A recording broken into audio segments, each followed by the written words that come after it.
صحابہ کے نام پر اہل بیت پہ سوالیہ نشان کھڑا کرتے ہیں، اور ایسے لوگوں کا بھی اعلی کار نہ بنو جو اللہ اکبر اہل البیت کے نام پر صحابہ کو گالیاں دیتے ہیں۔ واللہ صحابہ ہماری ایک آنکھ ہے اور اہل بیت ہماری دوسری آنکھ ہے، ہم دو آنکھ والے ہیں، اور ہمارے ایک ہاتھ میں صحابہ کا دامن ہے اور ایک ہاتھ میں اہل البیت کا دامن ہے۔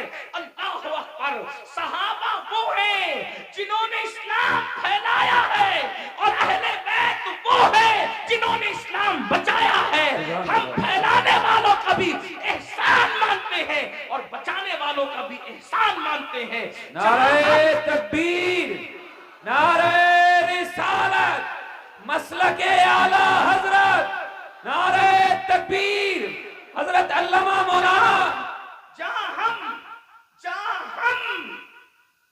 کربلا کی جنگ کو بھول نہیں سکتے کہ وہ اسلام بچانے کی جنگ تھی، وہی ہم بدر اور احد کو بھی بھول نہیں سکتے کہ وہ اسلام پھیلانے کی جنگ تھی۔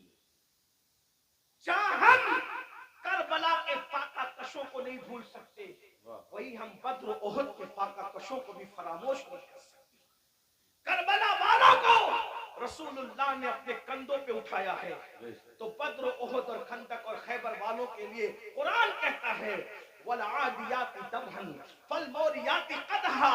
اے محبوب، جو تیرے پیچھے گھوڑے دوڑاتے ہیں اور ان کے گھوڑوں کی ٹاپوں سے جو دھول نکلتی ہے، ہم ان گھوڑوں کی ٹاپوں سے نکلنے والے دھول کی بھی قسم اٹھاتے ہیں۔ جن کے گھوڑوں کے پیروں سے لگنے والی دھول اتنی قیمتی ہے کہ اللہ اس کی بھی قسم قرآن میں اٹھاتا ہے۔ قرآن تو پڑھو نا، قرآن تو پڑھو۔ صحابہ کو کیا سمجھو گے؟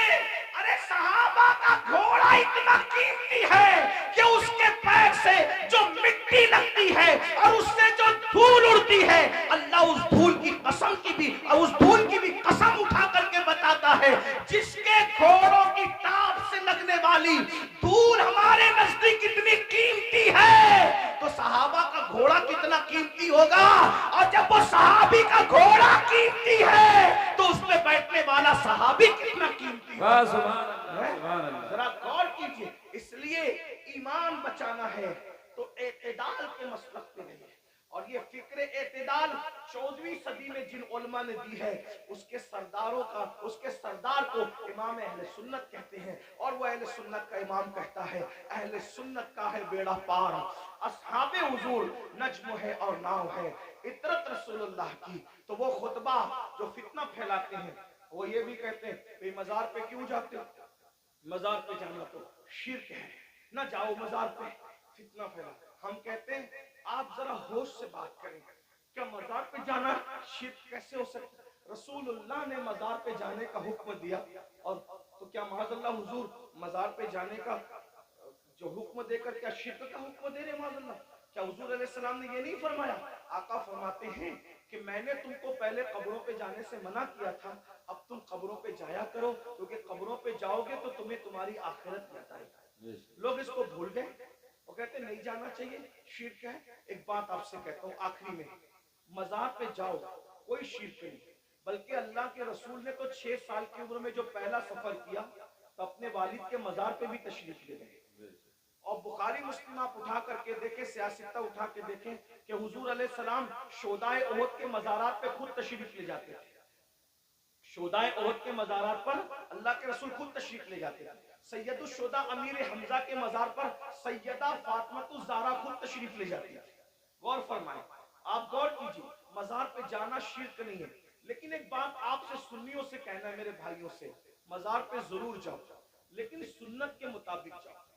آج ہماری سنی قوم اپنے مسلک کو خود بدنام کرتے ہیں، وہاں جا کر کچھ لوگ علم نہ ہونے کی وجہ سے سجدہ کرتے ہیں۔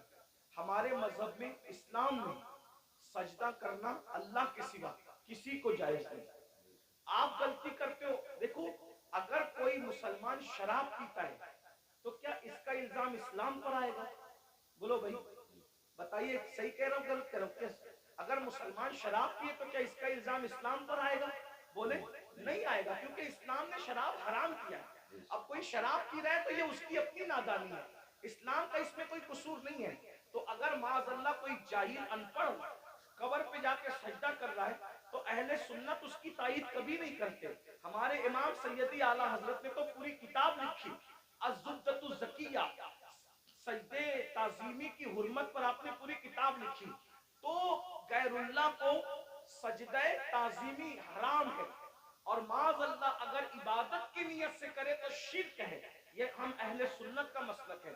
سجدہ کرنے کے بارے میں ہم سنیوں کو لوگ بدنام کرتے ہیں، جھوٹ بولتے ہیں، تجاوز عارفانہ سے کام لیتے ہیں کہ ہم تائید کرتے ہیں. ہمارے کسی سنی ذمہ دار عالم نے کبھی قبر پر سجدہ کرنے کی اجازت نہیں دی، اس کی تائید نہیں کی. بھائی اگر ہم قبروں کو سجدہ کرتے تو پھر ہم مسجدیں کیوں بناتے؟ ہم اتنی محنت کر کے چندے کر کے مسجدیں کیوں بناتے؟ بھائی جو قبروں کو سجدہ کرے گا اس کی مسجد کیسے ہوگی؟ ہماری مسجدیں ہیں. اور آج بھی اتنی گنڈا گردی لوگوں نے کی ہمارے ساتھ، آج بھی پورے ملک ہندوستان میں نہیں بلکہ پوری دنیا میں سب سے زیادہ اگر کسی کی مسجدیں ہیں تو وہ صرف اور صرف ہم اہل سنت و جماعت کی مسجد. بے شک. اتنی مسجدوں پر قبضہ کیا، ناجائز قبضہ کیا، چھینا، پھر بھی سب سے زیادہ مسجدیں ہماری ہیں. الحمدللہ دلی کی جامع مسجد کے بانی سے لے کر مراد آباد کی جامع مسجد کے بانی تک تاریخ اٹھا کر کے دیکھ لو، سب کے سب آپ کو اہل سنت ملے گا، کوئی اہل بدعت آپ کو نہیں ملے گا. الحمدللہ رب العالمین. لیکن یہ بات سنیوں میں تم سے کہتا ہوں، قبروں پہ جا کے سجدہ مت کرو، اپنا اسلام بدنام ہوتا ہے، اپنا مسئلہ. اور ایک بات کہتا ہوں، جس چیز سے اللہ رسول نے روک دیا اس میں کبھی کوئی فائدہ ہی نہیں ہے. جب ہم اپنے نبی کو سجدہ نہیں کر سکتے ہم کسی ولی کو سجدہ کیسے کر سکتے ہیں؟ ہم کسی پیر کو سجدہ. آپ کو میری بات بری لگے گی تو معاف کرنا، لیکن یہ میں آپ کی آخرت کے لیے کہہ رہا ہوں. آپ سوچیں گے نہیں ہمیں تو فلاں نے بتایا. ایک بات میں آپ سے کہہ دوں، آپ کس کے مرید ہیں؟ آپ کہیں گے میں قادری سلسلے میں مرید ہوں، کوئی آپ کہیں گے میں چشتی سلسلے میں مرید ہوں، کوئی کہے گا میں نقشبندی سلسلے میں مرید ہوں، کوئی کہے گا میں سہروردی سلسلے میں مرید ہوں، کوئی کہے گا میں مداری سلسلے میں مرید ہوں، کوئی کہے گا میں وارسی سلسلے میں مرید ہوں، کوئی کچھ. سب سلسلے جو حق ہے، جتنے بھی سلسلے حق ہیں، سب سلسلے ہمارے سر اور آنکھوں پر ہیں. لیکن یہ علماء کی موجودگی میں ایک بات میں آپ سے کہوں ذمہ داری کے ساتھ، یاد رکھیے کسی بھی سلسلے سے مرید ہونا اس وقت تک کام نہیں آئے گا جب تک کہ تم پہلے شریعت کے مرید نہ بنو. بے شک. پہلے شریعت کے مرید بنو پھر قادری ہونا کام آئے گا. جی جی. پہلے شریعت کے مرید بنو پھر چشتی ہونا کام آئے گا. پہلے شریعت کے مرید بنو پھر نقشبندی ہونا کام آئے گا. پہلے شریعت کے مرید بنو پھر سہروردی ہونا کام آئے گا. اگر شریعت کے مرید نہیں بنے تو نہ غوث پاک بنا دیں گے، نہ غریب نواز بنا دیں گے، نہ شاعر نقشبند بنا دیں گے، نہ شاعر سہرورد بنا دیں گے. لٹکتے رہ جاؤ گے، برباد ہو جاؤ گے. کیونکہ یہ سارے بزرگوں نے شریعت کے لیے ہی اتنی بڑی بڑی قربانیاں دی. اگر غوث پاک گیلان چھوڑ کر بغداد آئے تو صرف تحفظ شریعت کے لیے آئے. یہ غریب نواز اپنا وطن چھوڑ کر، بلکہ مدینہ منورہ کے مدرس تھے غریب نواز، 3 سال مسجد نبوی میں حدیث کا درس دیا. اگر یہ سب کچھ چھوڑ کر کے ہندوستان آئے شریعت کے تحفظ کے لیے، اسلام کی خاطر آئے، ورنہ اور کیا لالچ تھی ان کو؟ کیا کوئی تخت پہ بیٹھنا تھا، کوئی تاج حاصل کرنا تھا، کسی کی کٹیا پہ حملہ کرنا تھا، کسی کی زمین پہ قبضہ؟ کچھ بھی نہیں. ایک ہی مقصد تھا، بھٹکے ہوئے آہو کو پھر سوئے حرم لے جائے. دین کے لیے آئے تھے. اس لیے اللہ کو اپنی مرضی سے راضی مت کرو، اللہ کو اللہ کے بنائے ہوئے قانون سے راضی کرو. اللہ کو اللہ کی مرضی سے راضی کرو. تو یہ قبروں پہ سجدہ کرنا حرام ہے اگر سجدہ تعظیمی ہے تو، اور اگر سجدہ عبادت ہے تب تو مشرک ہو گئے، ایمان ہی نہ رہا. اسی طریقے سے قبروں پہ جاؤ تو بزرگوں کے طریق پر جاؤ، ہاتھ باندھ کر باوضو جاؤ، اور کم سے کم 2 ہاتھ دور کھڑے رہو، اور بزرگوں کی ولیوں کی قبروں کی ایسی تعظیم کرو جیسا ان کی ظاہری حیات میں مل جاتے، جیسے تعظیم کرتے ویسے تعظیم کرو. بتاؤ کیا اگر غوث پاک غریب نواز اور بزرگان دین ہمیں مل جاتے تو ہم ان کے اوپر ایسے لٹکتے، ایسے لٹکتے، ان کے اوپر ایسے گرتے پڑتے جیسے قبروں پہ گرتے پڑتے؟ عقیدت اپنی جگہ.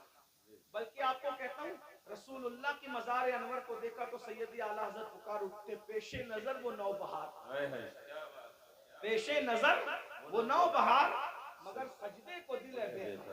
عاشق تھے نا،